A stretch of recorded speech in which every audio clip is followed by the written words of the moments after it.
qayıdır. Ona görə də lənət içərisindəsiz. Heç cür doğru yola var. Aranızdan bax, lənət oxumayanlara Allah hidayət edir. Əlhəmdülillah, olurlar qardaş və yaxud bacı. Amma siz qalırız bu vəziyyətdə. Muaviyə beylədi, nə bilim, radiator, əxla, subhanallah, radiyallahu anhu bizə nə deməkdir? Allah razı olsun deməkdir. Siz ona radiator deyirsiniz. Çünki əqidə yoxdur axı. Yol yoxdur axı. Yol Farsın yoludur. Dilimizdə bir də var, Əli şiyəsiyəm. Deyilsiniz, valla tulası da deyilsiniz. Yəni şiyəsi olan, tərəfdarı olan onun yolunu gedər. Onun elədiklərini eləyər. Sən onun elədiyini eləmirsən, sən çitma çalan, toyda göbək atan adamsan, sən nə İmam Əli şiyəsi çalmısan ortaya. Sən meyxana deyən adamsan, sən başva qapaz vurub məsiyə deyən adamsan, nə İmam Əli şiyəsi?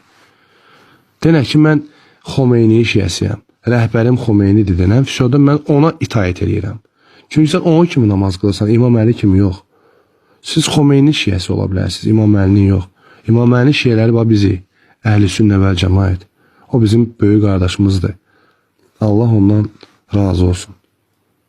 Ondan, onun ailəsindən və digər sahabələrdən.